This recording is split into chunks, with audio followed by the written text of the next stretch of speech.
ketika ruh diurus ku urang dieuwekeun sifat-sifat sabuanya nu patali jeung hawania roh teh aya di awak urang tapi teu milu ka perwatakan awak teh mata ngabogaan watak resep pisan neuleu anu indah-indah ketika ku urang teu diurus roh milu kana perwatakan mata teu meunang we neuleu nu nyingkap-nyingkap. Masya Allah pinarep ageus lempang na eplok cendol kabayang-bayang sakitu ge kiai. Aduh. Emang kiai lain jelema. Kiai deui. Leuwih-leuwih. Eta ketika orang dikiaikeun ku batur haju bangga aku sebutan kiai. Dimamakeun bangga aku sebutan mama, dibuyakeun bangga aku sebutan buya. Geus mandeg datang ka dieu.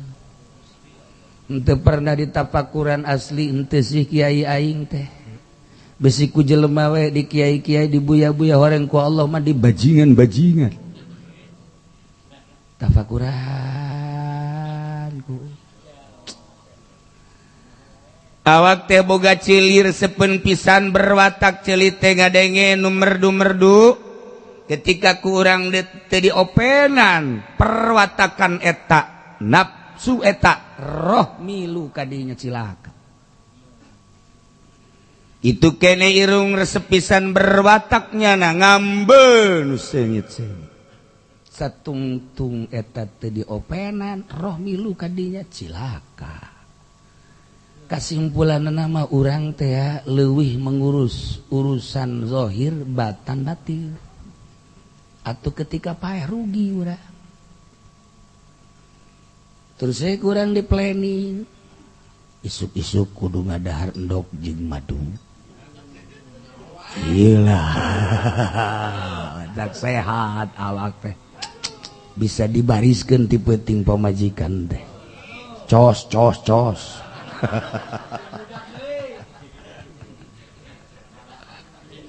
urusan ada kos gitu balui selesai urusan ada dahar sesuai jeung selera dahar teh di samping gizi-gizi 4 sehat 5 sempurna dipilih ke urang tempat-tempatna lantaran ieu teh mawaan kana kanikmatan zahir hayo di urusan sore teh geus beres eta kudu sare teh pan kudu nyaman teu meunang aya anu teu as-as kudu nu aya hibu-hibu di hotel mana di villa mana kasurna kudu nu kumaha asena kudu nu kumaha geus disiapkeun teu cukup sakitu mah nya teu diurutan atuh nu ngurutanana ge kudu lain deui ngabeledeh bae pan ada lain deh ya tuh ayo ngurut lalaki teh naon maksudna atuh tarareas sarua teu as keneh bae manya nu teu as hiji jeung nu teu as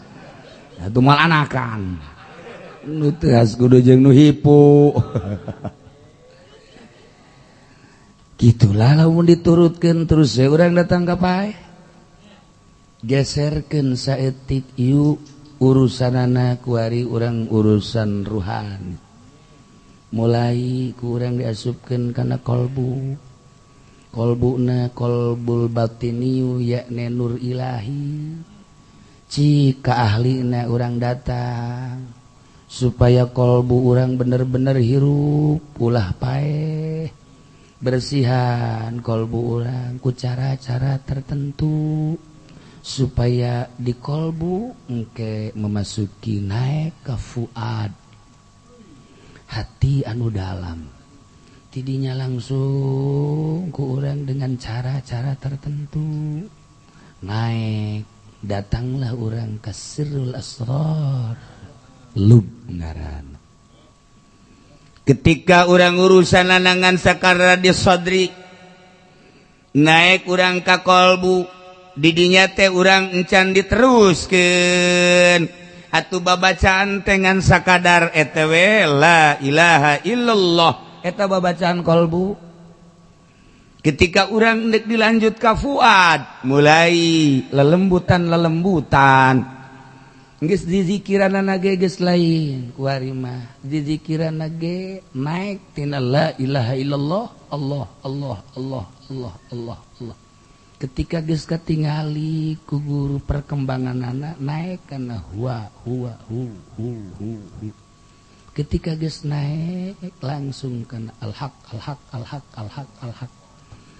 Dan selanjutnya sesuai jeung aturan-aturanana. Teruruslah kuari ruhani.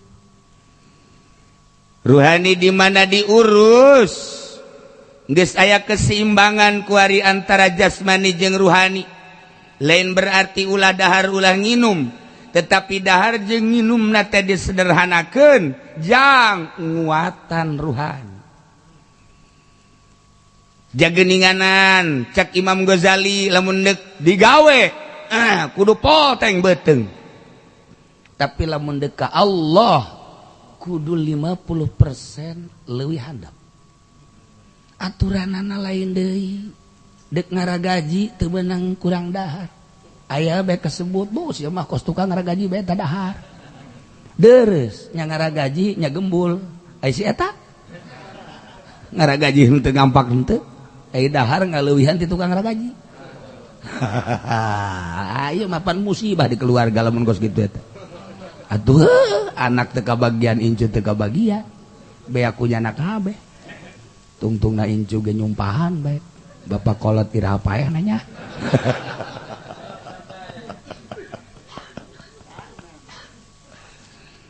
Mulai diurus.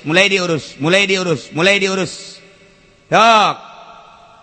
Dengan pengenalan ayat-ayat suci Al-Qur'anul Karim bahwa wa huwa ma'akum aina ma kuntum, Allah bersama kita di mana baik. Terus ku urang teh diperhatikeun tentang hadis-hadis Kangjeng Nabi. Innallaha yanzuru ila suwarikum walaki yanzuru ila qulubikum, dijaga hati. Kemudian terus bae Allahu Samiun, Allahu Basir.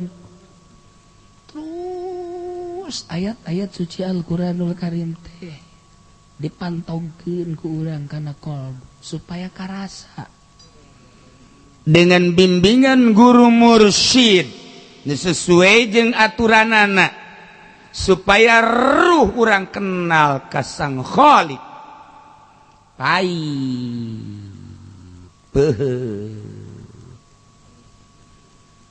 orai-orai hewan-hewan hewani urang lamun ku urang henteu diurus jelalatan, tetapi ketika kurang diurus leuleus robah marobah cuman henteu sabaraha. Aya hayawaniah di urang berbentuk buaya teu diparaban ku urang lunak. Aya orayan di awak urang tapi teu diparaban ku urang leuleus. Aya maungan di awak urang tapi ku urang teu dihayukeun nyana leuleus. Hanya ahli supi lah anu bisa ngaleuleuskeun hewan nu aya di awak urang dengan cara-cara tersendiri. Penting teh ngeunaheun pisan nafsu urang mun sare hudang berontak nafsu urang. Nanaonan ieu hudang nanaonan ieu hudang iyalah berbentuk perang ketika urang jam 1 jam 2 hudang perang urang. Cik nafsu urang gering ye isukan gering mana endeu ka kantor mana endeu ka sawah mana endeu ka pasar mana endeu anu gering engke kumaha lamun tunduh. Tetapi cak ruhani urang moal bisa wauh jeung Allah lamun teu hudang ti peuting perang. Ketika Haji Pendi hudang ti peuting perang nu menang adalah oraina glek hudang mah hudang HSD tuh Tapi Habib Rozak hudang penting perangnya nak menang lantaran gering. Teu bisa HS teh gering. Lain normal lain.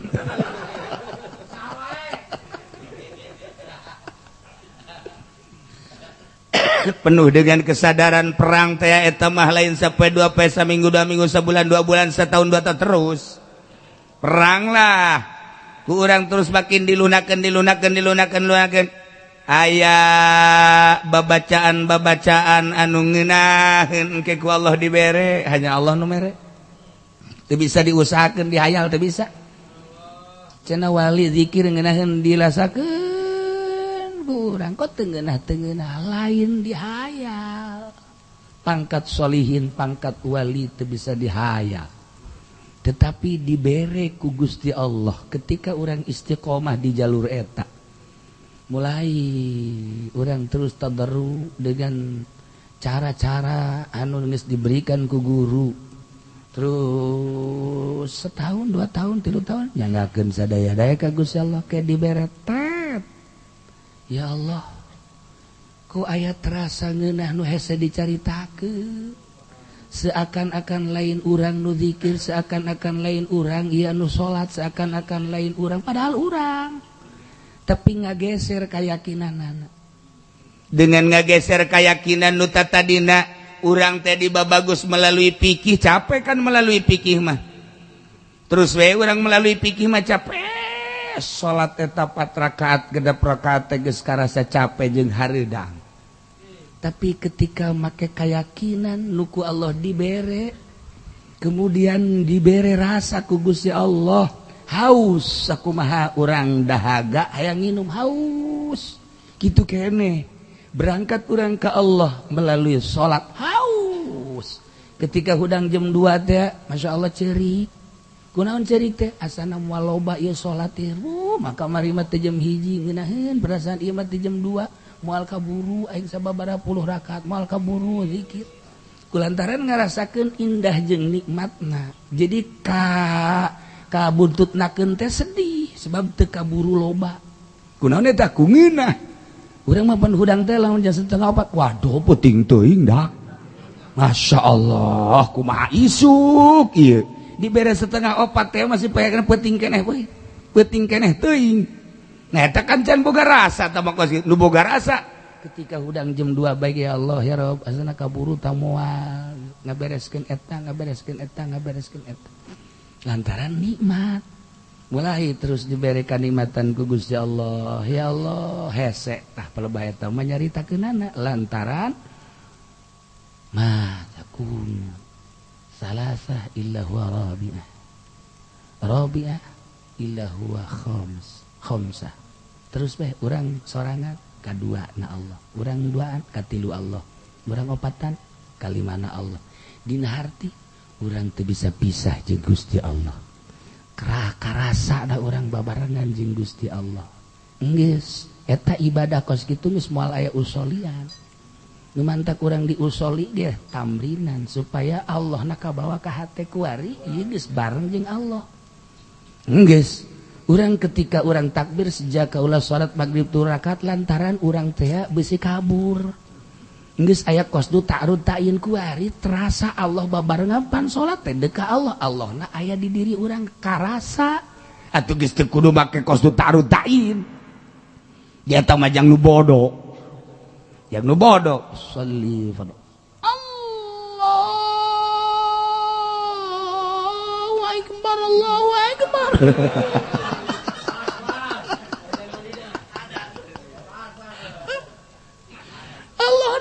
Di urang rarasaan urang ke mana baik ndek kumaha make jeung usoli deuk kumaha make jeung sejak kaula anu sejak kaula salat eueuh Allahna beusi teu kajahoan ku Gusti Allah bebejalah urang ka Gusti Allah mantak cak Allah bodoh sia kuari geus karasa Allahna moal aya wali moal aya salat anu make sejak kaula sadunia moal aya sebab geus karasa bareng Allah.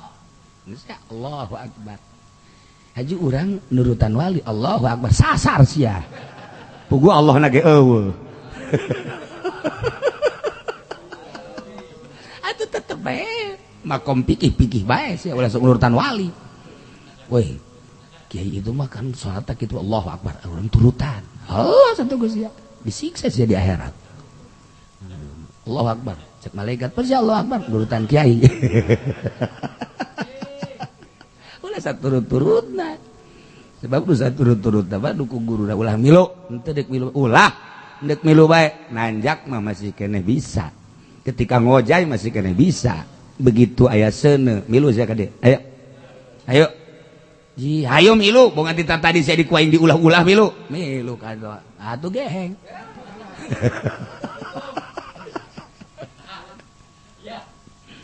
Kos gitulah ieu bakeur carita urusan ruhani setik dengan cara-cara tersendiri. Kemudian Allah pasti mere eueuh nu teu dimere pasti dengan jidna majada wajada. Dengan jid Allah maha uninga biqadri akli urang dibere kitu kangeunaan teh biqadri akli kadar akal urang datang ka mana di dinya lah makom urang. Nah ketika urang geus dibere kaget sebab urang pindah perasaan pindah rasa deuleu urang nu ieu karasana lain denge urang nu ieu aya denge nu lain jadi pindah rasa. Pan Ai Haji Pendi mah hilang rasa.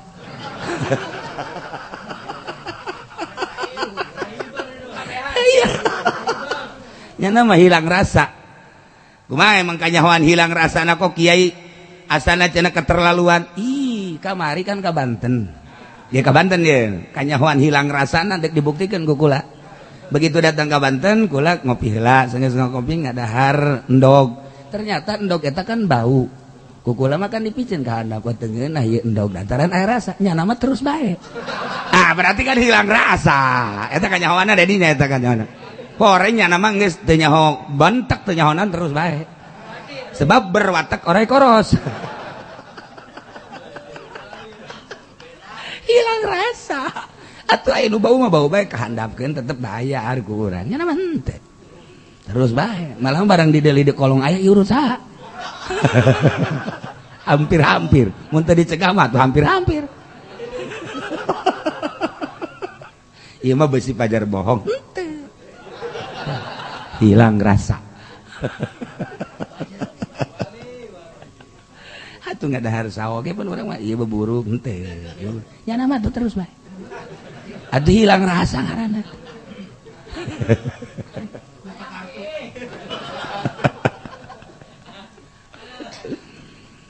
Ketika dibere ku Gusti Allah sebab naon nu tadi teh bahwa allati amarallahu biha minal ahkami bi ghairi syirkin wa la yusyrik bi ibadati rabbih ahada hiji Allah innallaha witrun yuhibbul witra hiji Allah bila riain wala sum'atin. Dibere ku Gusti Allah keuntungan pengulusan ruhani dibere waribuhu fid dunya al wilayah diangkat jadi wali. Mantak dipertanyakan ketika orang diangkat jadi wali sebenarnya orang nyaho apa henteu sih? Berbagai komentar dina kitab aya nu nyaritakeun henteu aya nu nyaritakeun karasa 90% menyatakan nyaho bahwa dirinya diangkat jadi wali tina perasaan perubahan perasaan bakal ngarumas engke urang hudang ti peuting teh hayang ulah waka subuh ku nikmat-nikmatna saat batur kerek urang hudang saat batur lelap urang tadarru ka Gusti Allah ku indah-indahna Gusti ulah waka ketika sholat asar mantas asar teh ngalengis sebab teu bisa dipakai sholat aya waktu-waktu anu pere sholat wali di dinya teh ngalengis kunaon eta ku nikmat-nikmatna ibadah ka Gusti Allah maka diangkatlah nyana ku Gusti Allah wilayah jadi wali. Sebab naon aya deuleu nu kamari ieu teu dibere ku Allah ku ari dibere. Aya denge anu kamari ieu mah jalain kieu ku ayeuna kieu. minimal aya perasaan sakinah. Ulama wadah warahmah.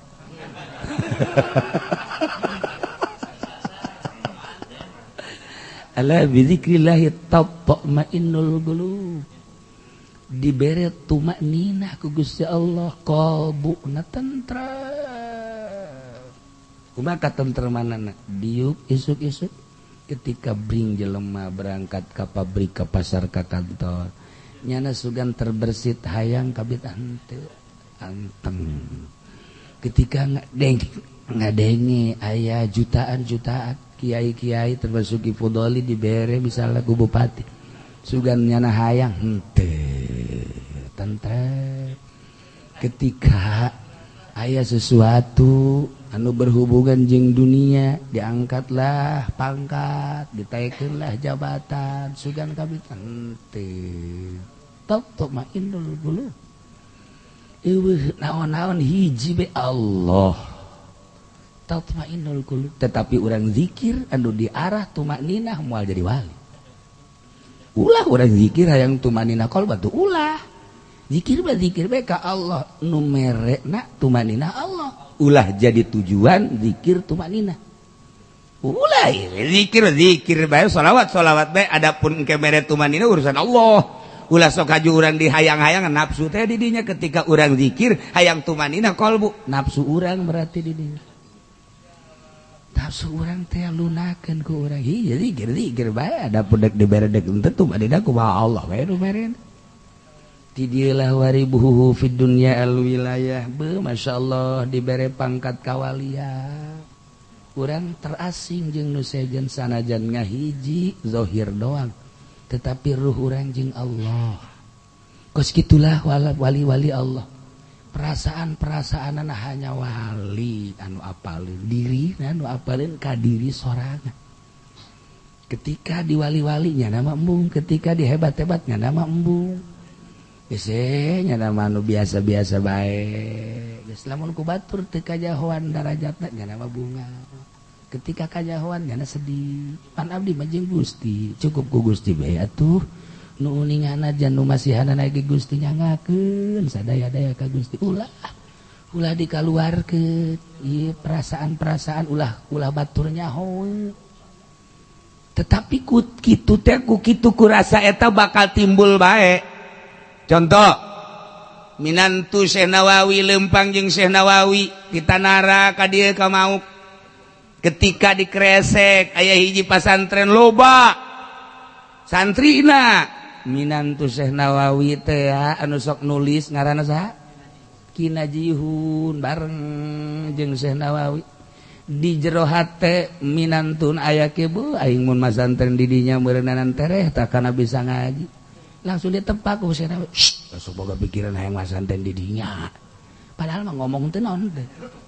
Cak Najihun pan aing kanyawan. Iyalah.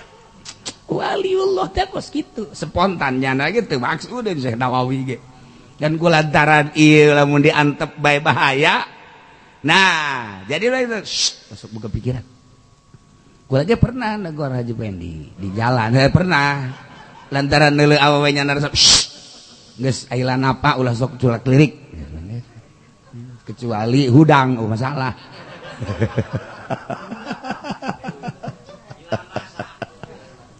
Al wilayah. Engkena ku Gusti Allah ditaekeun deui mukasyafah, hijab dibuka ku Gusti Allah. Kitu kene musyahadah terasa hadir. Apan urang bisa ningali ka Allah teh bisa hadir jeung Allah engke di sorga.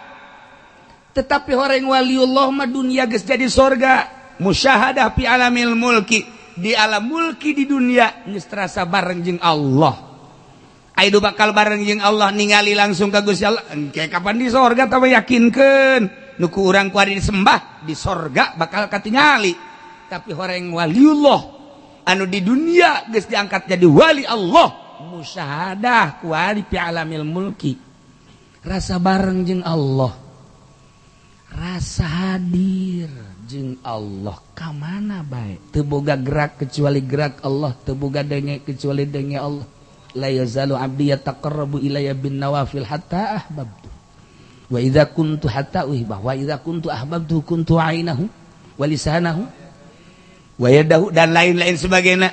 Teureun-eureun hamba kaula bertakarrub ka kaula bin nawafil hatta uhibbah sehingga kaula mencintai hamba kaula lain bae salat fardu salat sunah terus bae dengan sunah nu dianggap fardu kunyana hatta uhibbah wa idza kuntu ahbabtu di mana kaula geus mencintai hamba kaula kuntu ainahu matana lain matanya na mata aing dina harti matanya diraksa ku aing sehingga boga rasa lain nyana nu kiceut celina dijaga ku aing lain nyana nu boga rasa denge aing celina celi aing dengena denge aing irungna dan lain-lain sebagainya kos kitulah waliullah musyahadah fi alamil mulki yakin bisa jasa eta teh rasa kos kitu teh aya nu mantak mengasingkan diri beusi leungit rasa eta ketika dibere rasa eta anu sensitif kadang leungit dengan spontan dengan nafsu anu timbul leungit harita keneh etalah kadang-kadang leungit dihadirkeun deui kan teu bisa diusahakeun hanya tawadu ka Gusti Allah nyanggakeun Gusti rasa eta koleng can istiqomah mah kitu bae na iyalah musyahadah fi alamil mulki minas sara ila sama wa misluhu modelna al karamatul kauniyah minal maratibir ruhbaniyah dibere kamuliaan ku Gusti Allah anu bangsa kaon teh basa kemungkinan tina berbagai derajat martabat bangsa ruhbani yakni derajat jelema anu sararuci kal masyi alal ma'i teu puguh teu karuh urang lempang di laut jadi teas masya Allah lain hiji lain dua teu puguh teu karuh tiron fil hawa ternyata bisa hiber tepuguh tekaro toyil makan Mekah dideketkeun celak Baitullah aya dihareupeun lengkah wasam imilal ba'id suara-suara anu jauh di Irak di Iran di Syria kok kadenge waruyat fisril badan katingali rahasia awak-awak boh diri boh batur wanawi zalik jeung berbagai-bagai lamun Syekh Mansur ndek ka Banten jalan sumur Zam-Zam jalan Sapatala keluar di Banten ya Allah ya Rabb eta batur kos karar itu lamun Syekh kitu pamijahan ndek ka mamana ngelap di sisi gunung di jero ndek ka Banten ieulah paranti ka Banten ndek ka Jawa Timur ieulah lawang ka Jawa Timur ndek ka Jawa Tengah ieulah lawang paranti ka Jawa Tengah eta mah hanya tanda dong padahal mah teu kitu tetapi eta manehanan deuk ka mana kadenya plus wallahu alam jalan mana Allah maha uninga maha kawasa maha kersa nyanggakeun sadaya-daya ya Gusti Allah mah pan ditanyakeun iblis ban datang iblis ka Kangjeng Nabi Idris Kanjeng Nabi Idris teh kapan nyana anu nyiptakeun ngaput jarum jeung benangna Kanjeng Nabi Idris ngan nyana mah asal nyocogkeun subhanallah ngaluarkeun alhamdulillah nyocogkeun subhanallah ngaluarkeun alhamdulillah kitulah pagawean Kanjeng Nabi Idris jol iblis datang eko enaon Allah kawasa Allah kersa kira-kira lamun ieu dunya diasupkeun ka cangkang endog sater kawasa ulah ning Kanjeng Nabi Idris diasupkeun ka cangkang endog tah kaliang jarum nu ieu dunya diasupkeun bumi dunya diasupkeun kaliang jarum ieu Allah maha kawasa langsung dicolok ku jarum cas buta iblis buta nu mantap beus aya iblis nu buta sabeulah eta colok ke Kanjeng Nabi Idris ngaguling mah berangkatnya Masya Allah Kanjeng Nabi Idris maksudna naon eta maksudna maha kawasa Allah atuh ari dunia nu sakieu gedena diasupkeun ka cangkang endog bapi manaeun sapira cangkang endog atuh peler Habib Rozak kadi-kadinyakeun mal asup atuh tah baja overdosis pan tuh kan Masya Allah tapi kamu kumaha kawasan atuh naon hesena bumi na bae dileutikeun cangkang dogna digedekeun maha kawasa Allah atuh da kumaha ge ku bagus ya Allah maha kuasa komo hate urang cek Gusti Allah aing nu saking gedena luhurna mulyana di mana bae aya moal kawadahan ku langit jeung bumi tetapi diwadahan ku qalbul mukmin kawadahan aing aya Allah di jero hate urang ya Allah ya Rabb di dinyalah bakal lamun geus aya Allahan di jero hate Allah tepan maha sagala-gala hayang naon urang bahasa kun fayakun Allah innama amruhu idza arada syai'an ay yaqula lahu kun fayakun cek Gusti Allah ja aing geus aya di qalbu sia geus kun fayakun teh gunakeun geus ku sia aing nyerahkeun ka sia cek Gusti Allah lantaran naon atuh aing geus aya di sia ieu demantak atuh waliullah mah kumaha kahayang nyana lah cek yana teh cek wali hayang ka Kute ka Bali dek naon wali dek neuleuh urang barat atuh mah nya wali hayang ka Kute sagala atuh tah nu mantak dibere ku Gusti Allah lantaran geus teu nafsuan kumaha cek Allah urang teh kapan lamun masih di kolbu mah antara jeung antara dipuat geus gedean karuh ketika urang disir urang bertanya-tanya ye urang lamun geus datang ka sir geus berdatang ka lub urang bertanya ketika urang deuk salat langsung ditanya tah ku lub urang maksudna Aisyah ieu salat sanunita Allah diperintah ku Allah apa ku nafsu sia-sia lub urang teh terus bae ketika urang ngaji Aisyah ngaji ditanya ku Allah Allah apa nafsu sia-sia ketika orang pakai pakaian pakai jas misalnya nah gitu. Iya sia ya nafsu sia apakah ibarat aing lub teh selalu setiap naon bae eta teh terus bae nyana bertanya-tanya nafsu kah nu marentah sia apa aing nafsu sia tah apa aing nafsu sia apa aing nah eta teh terus bae kos kitu ketika orang nafsu orang karena nu mantak waliullah teh kadang-kadang keur di tengah-tengah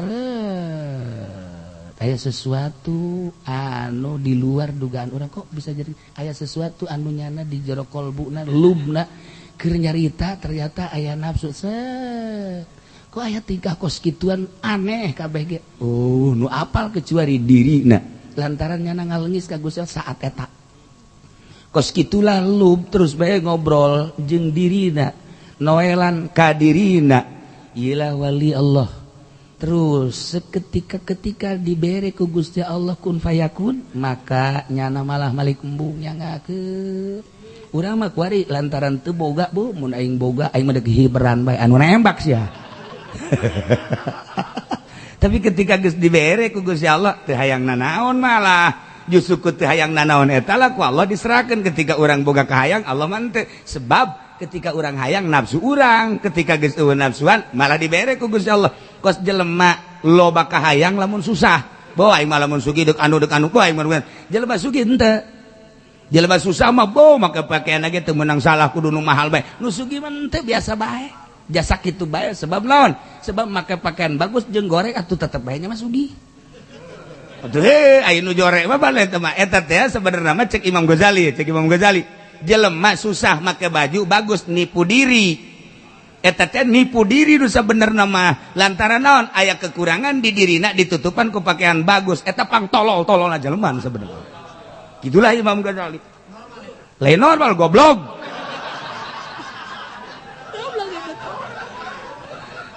nutupan aib diri nutupan kekurangan diri ja ai asli wan teu kos kitu. Nah ketika urang ditutupan kekurangan urang lantaran aya kekurangan ditutupan ku pakaian bagus abeh hayang pajar tak eta nu bahaya abeh pajar berarti kekurangan ketika geus sugih mah atawa geus terbiasa neuk make nu bagus neuk make nu goreng henteu boga perasaan bahwa eta bagus bahwa eta goreng hiji be nutupan aurat eta tah nu hebat mah nu kos kitu mun masih kene puluyak pelaya di hareupeun kaca eta nutupan kekurangan jeung aib diri hanya waliullah nu nyahueun ketika aya jelema pungpla-pengple ketika aya jelema pas-pasan ketika aya jelema kitu make na teh ikhlas wali kanyahoan di mana kanyahoanana ieu ru'yat bisril badat rahasia-rahasia kanyahoan sakumaha nu sering didongengkeun Abah almarhum di dia berangkat ke Ki Abdul Halim, kemudian karesep nanyana teri nasi. Lah, teri nasi mah meureunanan kurang bagus lah, mawa ieu bae ya. Oh, gabus siam gede tadi bawa ka ditu. Dipapa ku Ki Abdul Halim. Masyaallah, cek cenah lamun eta teri nasi dibawa mah mantep jas. Makading dibeja di dia. Aduh, cek cenah teh. Kanyaoan. Nah, iyalah ru'yat bisril badan. Sebab naon? Sebab nyana kolbuna caang seakan-akan kaca ketika aya batur berhadapan, berarti kagorengan batur kakacaan kunyana. Hayang naon kagambar sebab ieu adalah kaca. Iyalah keuntungan di dunia, kumaha keuntungan di akhirat. Wa amaribhu fil akhirah wallahu a'lam bissawab. Kita tentang pengolahan ruh nu aya di awak urang teh horeng bersih asli nama. Lamun urang bisa ngurusanana atuh bahagia dunia akhirat. Lamun urang teu bisa ngurusan urang kababawa kadituna jadi kafir musyrik naudzubillah, munafik naudzubillah, atawa iilueun jeung kafir jeung musyrik jeung munafik naudzubillah min dzalika bidzalik. Lamun kurang diurus cara pengurusanana sakumaha kamari, perwatakan anu dibikeun ka jasa ditolak ku ruh. Ulah nuturkeun ka hayang watak mata, ruh ulah nuturkeun ka hayang watak ceuli, ruh ulah nuturkeun ka hayang watak-watak letah, ruh ulah nuturkeun kana perwatakan jasad.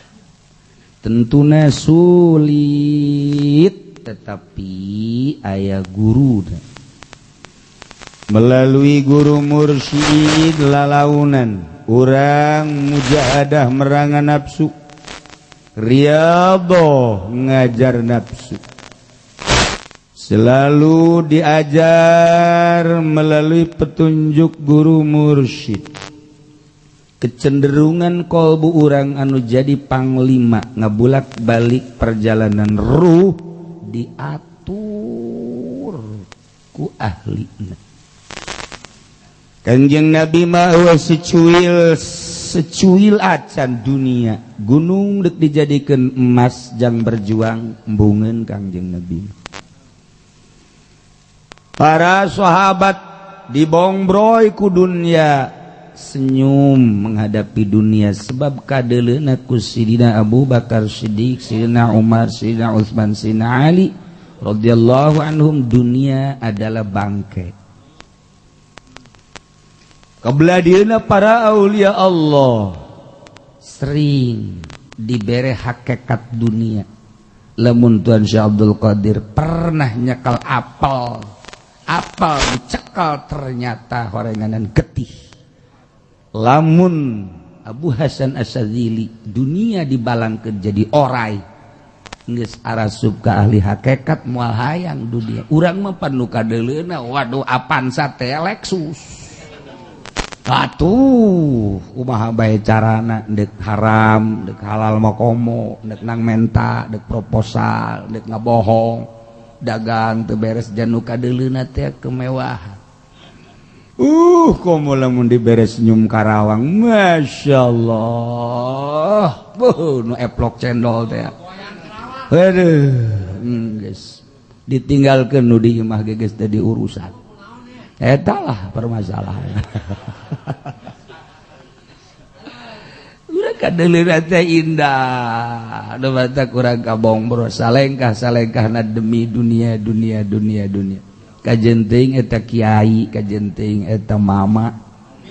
Habib mah komo. Atuh kitu bae sarua aja Habib ge jelema sarua bae. Tuh kan bedana Habib mah tere, lamun tobat tere, lamun Haji Pendi bapak teu bisa tobat cenah mah angel. Lantaran kadar anu beda. Tuh, Bang Habib mah lamun tobat tere paeh cenah mah.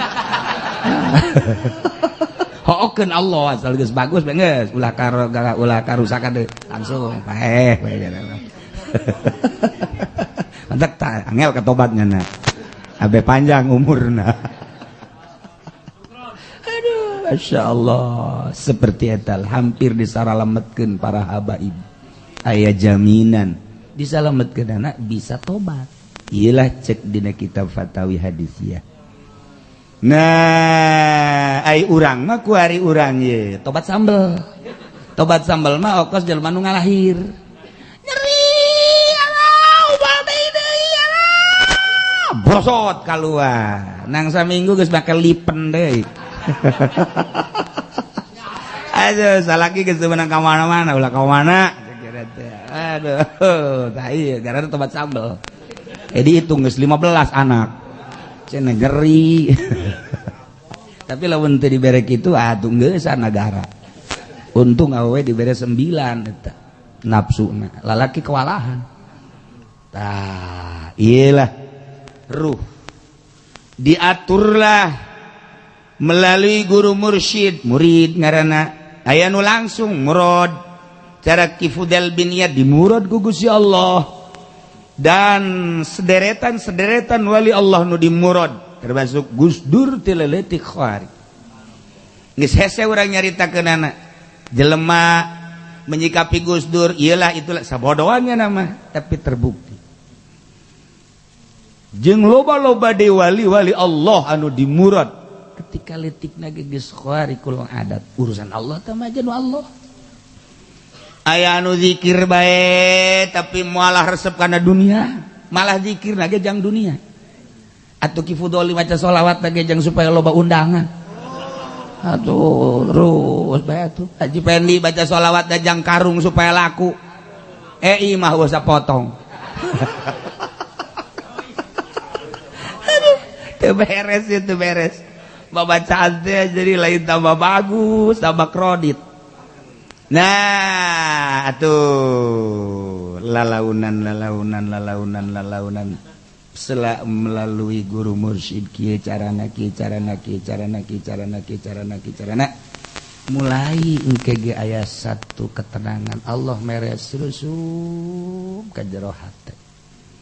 Diawali ku menyikapi dunia ternyata eueuh hiji ayat nu nyaritakeun dunia teh mulia. Kabeh mataul gurur, kabeh dunia teh tipuan wa mal hayatud dunya illa mataul gurur. Selalu kitu-kitu ad-dunya bahrun amiq qad gharaqna nasun katsir. Dibacakeun ku khatib ittaqullah, khatib Jumat tukang khutbah ittaqullah wa'lamu. Sial ta khatib turun khutbah yang dibayar kan goblok tah khotib je di pondok tarolol kabeh gitu nyana nu ngomong wa'lamu ittaqullah wahara tah khotib atuh ieu na ge digetruk-getrukkeun ku nyana naon nagara tungkadna truk ittaqullah wa'lamu. Sial tah khotib na dunia bahrun amik qad ghariqa nasun katsir. Dunia bagaikan laut anu ngerem loba jelema nu kakerem ku laut eureun khutbah minta duit eta kiai deui goblok deuk iraha tuh bener eta kiai nyana nu khutbah nyana nu hayang kukula pernah dipidatokeun marah ka kula kiai nu hayang dibayar teh kuari kitu lo ka dieu kuari bisa bodoh atuh aing butuh teh aing ka sia di akhirat sia ku aing ditunjuk sia je parangsana. Ajeuna orang pacar mumusuhan. Padahal mah teman nafsu nah, pedah kula teh dibere-bere sebenarnya mah. Temennya bagi dua mah moal. Teu bareres. Nebu kula bahasa bodohnya dek barah dek teu urusannya na. Engke ge karasa nya ketika sakaratil maut. Masa ibadah dibayar. Engke masih puasa ge yang dibayar. Tuh age budak leutik ja. Ceng puasanya ke ku abah dibere 50.000. Oh, bere. Sore benyana mah. Haji beki mana? Orok kamu kos gitu mah. Abah kula osok tak kos gitu bae tabang ngadidik supaya daya puasa. Puasa cenah ke dibere duit. Ka Haji Bidin mah minta duit teu puasa cenah mah. duitnya mah dicokot ku jasa. Nah gak didik bisaan kolot mah bere supaya daek doang kayak gitu mikir ka kolot dageun masa menta bae nanti lamun aya khotib minta duit orok teteh sebenarnya mah hampura kiai nusuk minta duit asana cenah aing balik atuh ulah ka nyahoan tahan heula sakedeung aduh ya Allah ya Rabb masyaallah atur supaya murni setelah diatur jadilah waliyun min auliyaillah waliullah cik Tuhan Syekh Abdul Qadir lamun kula sadetik henteu inget ka Allah anggap kula lain muslim oh harap Tuhan Syekh Abdul Qadir Syekh Abu Hasan Az-Zadzili lamun kula sadetik teu inget ka Allah anggap kula ieu kafir leuwih dahsyat ngomong ku sebab naon ku sebab geus eueuh jasa hahalang selalu jeung Allah ka mana atas perintah Allah atas gerak Allah cek Abu Hasan Az-Zadzili hese neangan hahalang di hate kula di tangan ka mana bae jeung di mana bae hese aya hahalang sehingga kanyahoan naon nu aya di luhur langit naon nu aya di handapeun bumi ngan nyana embung Gusti ulah dibere kos kieu sebab abdi mah lain eta maksud abdi mah ibadah ka Gusti mantap ketika aya muridna anu capeun jasa ibadah asal udang peuting kesangan asal udang peuting kesangan bebeja ka Abu Hasan mama abdi mah ieu capek bae ibadah ai kitu sih hayang ulah capek hayang tenang aya hayang tenang mah nafsu sia ibadah mah deuk tenang deuk geunaheun deuk capek ibadah mah ka Allah nu mere capek Allah nu mere ngeunaheun Allah nu mere tenang Allah ulah dipake ka hayang teh mah kumaha nu merena takarak terbuka jaheuh apan urang mah zikir ge hayang tenang lantaran ala bizikrillah tatmainnul qulub padahal mah zikir ke dibere ulah boga maksud hayang tenang lamun boga hayang tenang berarti nafsu urang atuh lain ka Allah teh makana tenang berarti tenang jadi pangeran kakaraknya na terbuka Masya Allah jahil atuh ibadah bae weh capek-capek ibadah mah weh tenang-tenang jadi ibadah sia mah kitu asal boga duit be tenang asal teu boga sama geus akur bae pan asal teu boga duit be capek malah teu tahajud acan kunaon ieu parusing boro-boro tahajud tuh jadi sasaran be tahajud deh mau sekarang itu pan dia mah maju pendik kok ieu tahajud hebat-hebat oh karung satrek laku alhamdulillah kaditu nanti tahajud kunaon rugi teu beres tapi ibadah kos kitu mah ibadah mah ulah hayang tenang ulah hayang ngeunah ulah hayang tenang nu penting ibadah ka Allah mere kuat mere tenang mere senang mere capek Allah teh mah urusanana sanajan wali ge aya bae nu dibere capek eta ketika bebeja atuh capek nang Allah ku Allah teh fluktuatif ditaikeun diturunkeun perasaan urang dingeunahkeun dihenteukeun dicapekeun dihenteukeun neuk nyoba ka walina datang ka mana sia ketika capek datang ke mana sia ketika gering datang ke mana sia ketika susah ai kitu mah dibere sehat dibere boga duit pamajikan huhahehe atuh pantes sia bisa tahajud dia bisa nganamatkeun Al-Qur'an ge kuari sia kuari dibere gering pamajikan marah bae duit teu gableng aya nyaho pere teh tuh parah tuh caknya tuh ya pagaweannya na meureun nah ieu teh deuk istiqomah teh hese. Nah, ketika urang inget aing mah ibadah ka Allah, nu mere capek ge Allah atuh terus bae. Aing mah ibadah ka Allah dibere tenang nang Allah. Aing mah ibadah ka Allah dibere senang nang Allah. Hayu bae geus ka Allah, capek, ngeunaheun, tenang. Henteu ka Allah ieu lain ka capek, lain ka tenang. Beres karek ibadah. Lamun urang teu dituduhkeun ku wali Allah mah nya. Urang mah hayang ngeunah bae segala. Dahar ge asal dicip-cip teu ngeunah bae ka ditukeun. Asal ka ditukeun. Malah ka belah dia nama. Neng. Sia teu bisa masak ya rumah tangga geus kebal-kebal. Goblok meureun sia mah. Mulai geus. Aya goblogan di dinya. Aya tangkorak sia. Aing kawin deui ge ieu. Nah, mulai geus. Lain ngebagusan deui pemajikan. Atuh, nyayur asem ge dikonengan bantu. Salah pemajikan ge serba salah. Tapi cak abah teh apa? Ai waliullah mah lain kitu. Neng, nyayur asem, di alam bae. masak neng mamun geus masak ngeunah jasa apanya ge bari sising sate eta dongeng abah bisa aja sata abah Masya Allah ku bunga-bunga nanya asem teh di konengan ya Allah ya Rabbi cak salah kieu si pamajikan kudu jadi kieu ye waduh Masya Allah terus dia diicip-icip neng hebat amat di sayur asem di konengan sakitu ge saeutik konengna waduh cak salah kieu kumamun isuk loba jasa ye konengna Masya Allah tak eueuh teu ngalemna geus sakitu ayana atuh langsung dicarekan Masya Allah. Nah, iyalah waliullah. Ai daek dahar, itu daek dahar, itu daek ulah. Cekeun geunah. Aduh, isuk datu bejaan deui nu loba neng kana nengna. Kayaknya na mikir bener henteu si aing. diatur teh. Maksudna kumaha? Ulah aya masih wallah. Cara nunggus jararadi wali-wali Allah. Minimal orang bisa setengah nangis mantep jasa. Emang orang tadi didelekeun gitu ku wali Allah didelekeun saha anu endek berangkat emang teh nyawa kobokan jeung Nabi Khadir alaihissalam urang ngabangsa ka Tuan Syabdul Qadir emang Tuan Syabdul Qadir teu nyahueun kitu nyana dihadiahan mepan nyana teu maot urang ngabangsa ka Abu Hasan Asy-Syadzili emang nyana teu nyahueun pan nyana teu maot nyana mah ieu lamun dicaritakeun kehidupan para wali leuwih hebat tibatan kahirupan nu hariru maksudnya eratna hubungan antara kutub jeung bawahan urang mah teu nyaho lamun gunung ngobrol jeung gunung urang mah teu nyaho lamun tangkal kayu ngobrol jeung tangkal kayu urang mah teu nyaho lamun batu ngobrol jeung batu hanya wali-wali Allah lah anu nyanahoan lamun batu ngobrol jeung batu tangkal kayu ngobrol jeung tangkal kayu gunung ngobrol jeung gunung atuh komo manusia anu hadiah kanyana mulai ke Masya Allah Tuan Abdul Qadir teh tak leulekeun we hibernya mana nusuk unggal peuting kaing hadiah tuh Haji Pendi kan pernah ngajajal pantilok ya mah tilok aju ngajajal ira hadratir ruhi Abdul Qadir Al-Jailani quddusallahu sirruh dibaca langsung datang beng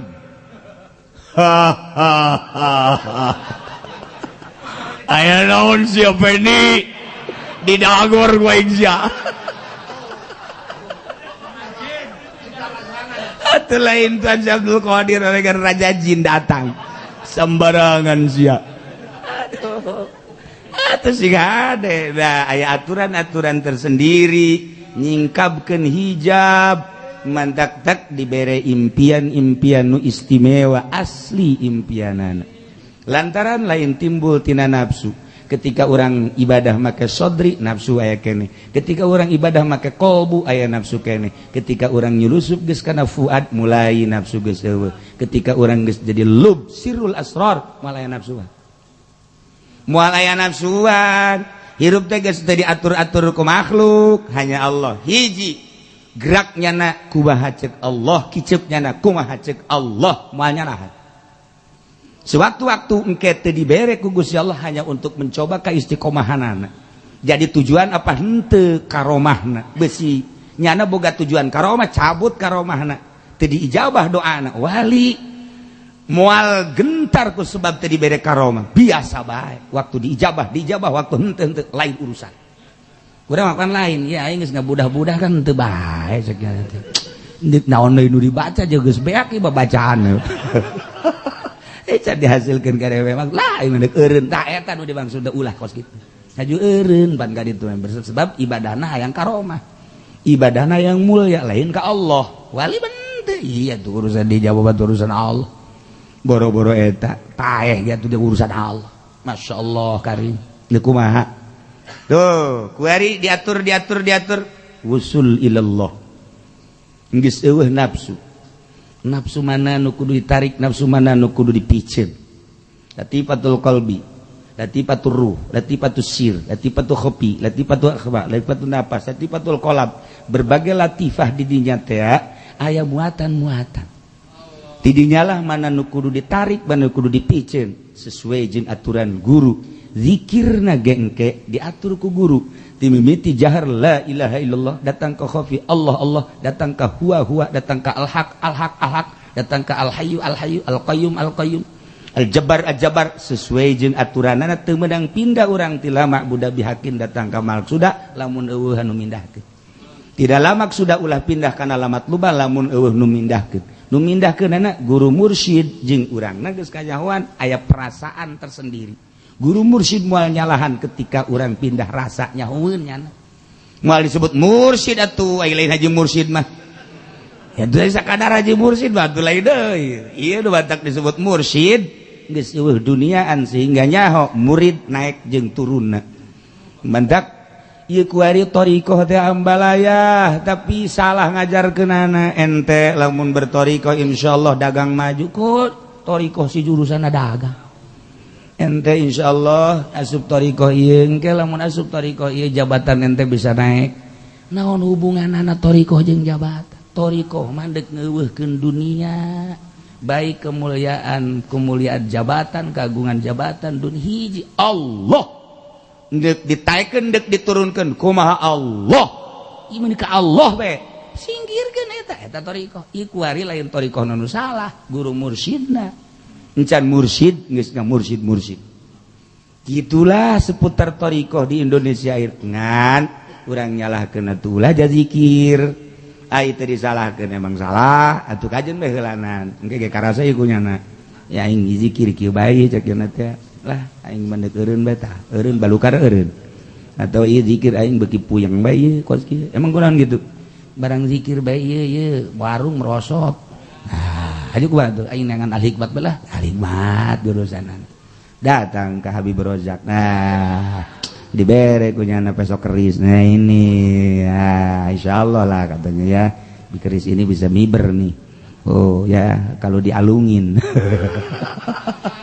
atuh geus kos kitu tah diatur trek masyaallah karim hiji nu kadeuleu Allah digoda ku dunia teh digoda ku jabatan teh digoda ku berbagai nikmat teh henteu hiji Allah di dieu geus boga kanikmatan nah sakubara mari diangkat jadi wali Allah ieu kan di dunia geus tah urusan anak kamari hirup sorangan sadajan babarengan zahirna qalbuna jeung Allah sadajan zahirna jeung bupati jeung gubernur tapi ieu qalbu jeung Allah sekalipun jeung presiden atuh sabaraha jalema zahir ieu tapi qalbu jeung Allah berbeda engke bakal langkah-langkah anu memang menikmati dunia jeung nu teu menikmati dunia urang bodoh biasa bae tapi nya mah teu melu sabodoh jelema ieu nu penting dirina jeung Allah geus ai bisa mah mangga bae ketika teu bisa hati-hati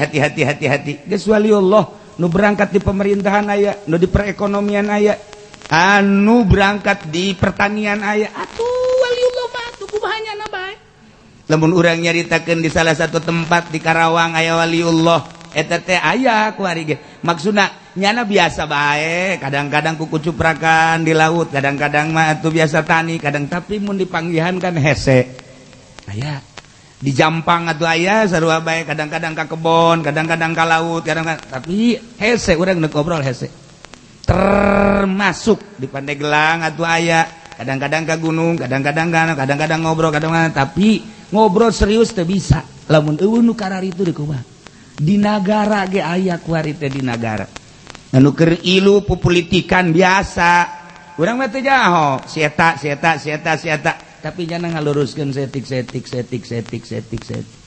atuh moal kanyahoan urang kuari hayang boga sumur caina supaya keluar kan kudu digali heula aing ngagali kan kudu bobolokot atuh waliullah ge keur ngagali cai herang teh tuh bobolokot kadeleuna ku urang bobolokot amat bobolokot jangan takut nanti udah keluar air baru tahu atuh kos kitu pemain mah tuh urang mandeureuna sananaha atuh teh nyaho jiganan urang mah boro-boro jadi wali cinta ke kawali henteu eta cenah jarah ge lain cinta wali cinta duitna urang mah tuh jaya keuntungan sabeus sabaraha pun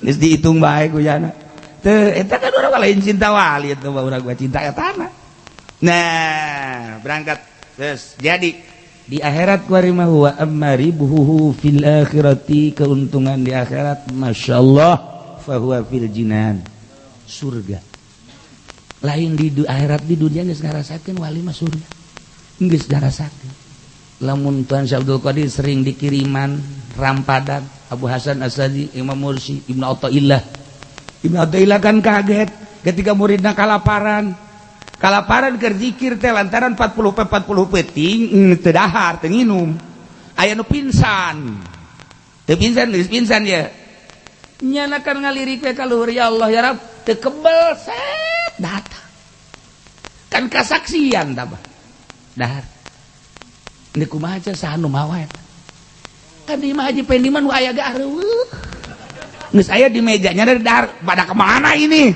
orang cocodot daratan itu kan beda jeung ilmu kawalian tuh kan itu mah daratan gimana cocodot berit cucurut emang sabangsa ieu cenah jeung berit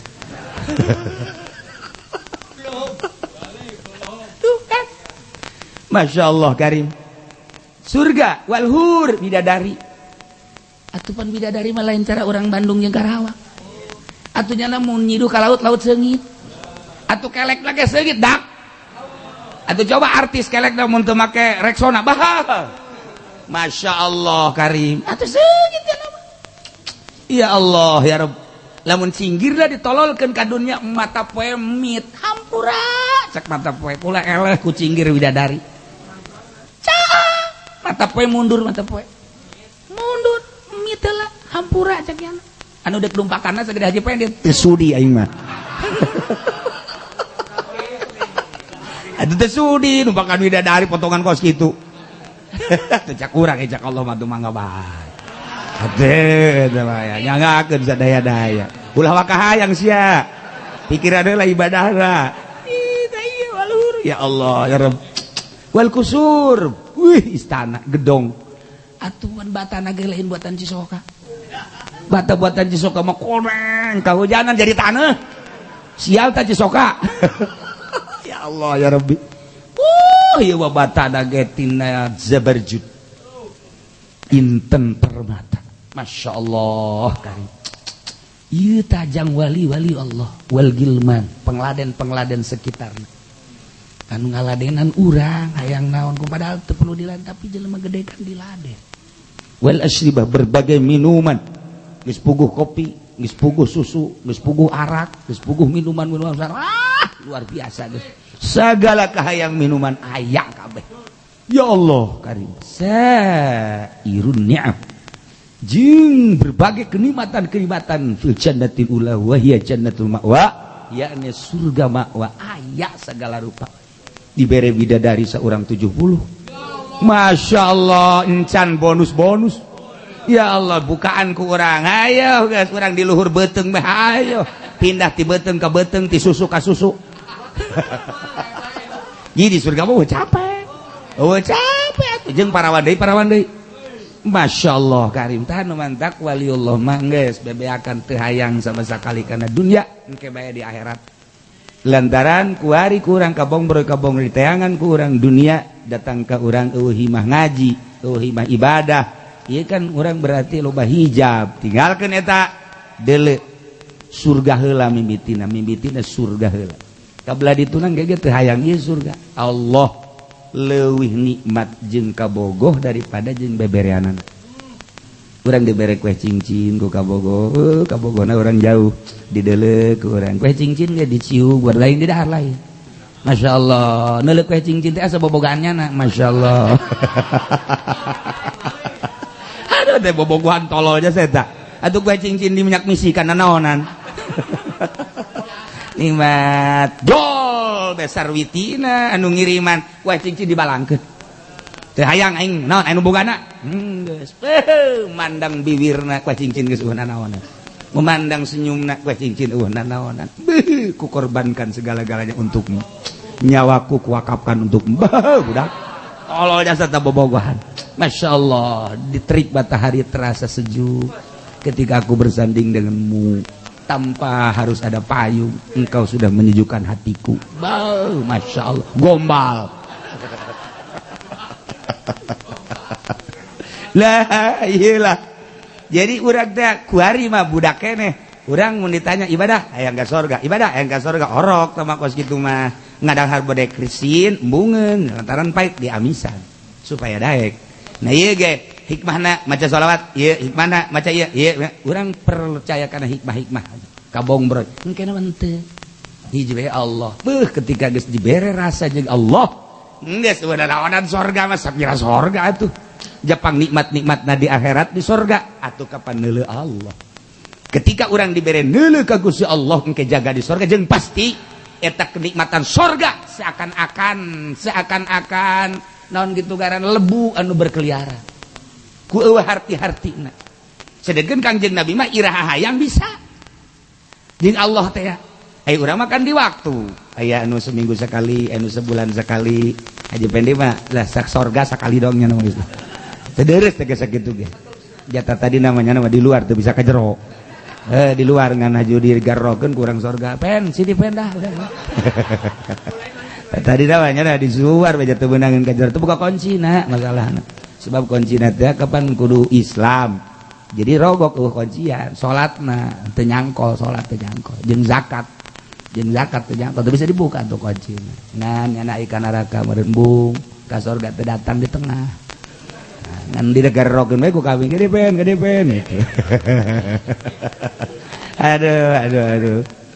Masya Allah. Nah iyalah keuntungan mengurus ruhani. Tinggal urang na bae kuari sangkilang urang encan bertorikoh. Tapi langkah orang soba mulaian hiji udang tipeti ulah kapihlan kudu dihandap udang biasa normal ieu mah anu dihandap udang nu luhur peureum ai neuleuh ka sisi aya ceklak beres pogon kiai sia